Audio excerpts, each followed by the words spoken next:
नमस्कार, मैं हूँ डॉक्टर अजय भांबी। ये हमारा भविष्यफल हम बात करने जा रहे हैं कुंभ राशि की। इसे आप अपनी जन्मकालिक चंद्र राशि से भी देख सकते हैं और जन्म लग्न अगर आपका कुंभ है तो दोनों से देख सकते हैं। अगर दोनों ही आपके यही लग्न हैं तो आपको बहुत आसानी होगी, क्योंकि आपको फल बहुत ही सटीक मिलने वाले हैं।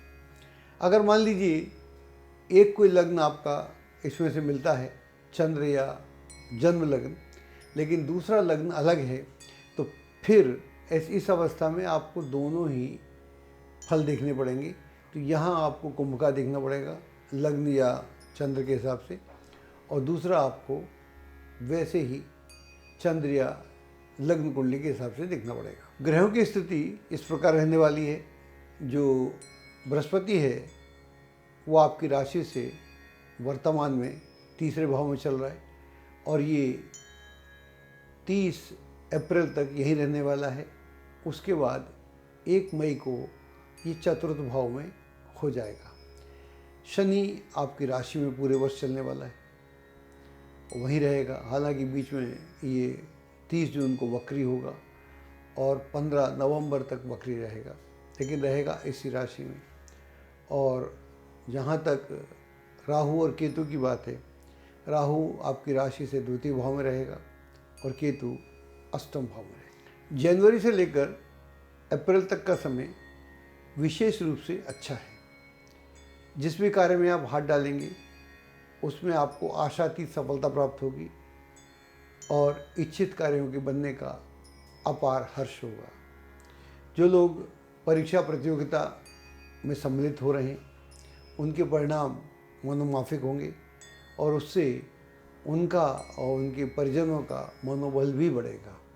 अगर आप विदेश में एजुकेशन के लिए जाना चाह रहे हैं या नौकरी की तलाश में हैं तो इस दिशा में भी आपको अपने प्रयत्नों में तेज़ी लाना चाहिए, सफलता प्राप्त होगी। वर्तमान नौकरी व्यवसाय में आगे बढ़ने के अवसर प्राप्त होंगे और अधिकारियों के साथ, सहयोगियों के साथ बहुत सुंदर तालमेल देखने को मिलेगा। ज़मीन जायदाद आदि की खरीद फरोख्त से भी लाभ अर्जित किया जा सकता है। सामाजिक दृष्टि से यह समय बहुत अच्छा है। आपका मान सम्मान भी बढ़ेगा और संपर्क के दायरे में भी व्यापक विस्तार होगा। ज़मीन जायदाद खरीदने से, बेचने से इस दौरान लाभ अर्जित किया जा सकता है। अगर आप विवाह के योग्य हैं या परिवार में कोई विवाह के योग्य है तो इस दौरान विवाह संपन्न होने के पूरे आसार बन रहे हैं। जो लोग सृजनात्मक कार्यों से संबंध रखते हैं वे अपनी प्रतिभा के बल पर आगे बढ़ने में पूरी तरह से सफल रहेंगे। सामाजिक कार्यों से जो संबंध रखते हैं उनके लिए भी यह समय विशेष रूप से अच्छा है और यात्राओं से भी लाभ होगा। मई से लेकर दिसंबर तक का समय यूँ तो खराब नहीं है, लेकिन बीच बीच में थोड़ा सा मानसिक तनाव हो सकता है। परिवार में आपसी जनों में छोटी छोटी बातों को लेकर मत भिन्नता हो सकती है और यदि समय रहते इसे संभालने का आप प्रयास करेंगे तो फिर स्थितियाँ आपके हिसाब से बन भी सकती हैं। नौकरी व्यवसाय की दृष्टि से समय अच्छा है, लेकिन कार्य का बोझ बढ़ेगा भी और थोड़ा सा बीच बीच में तनाव भी देखने को मिलेगा।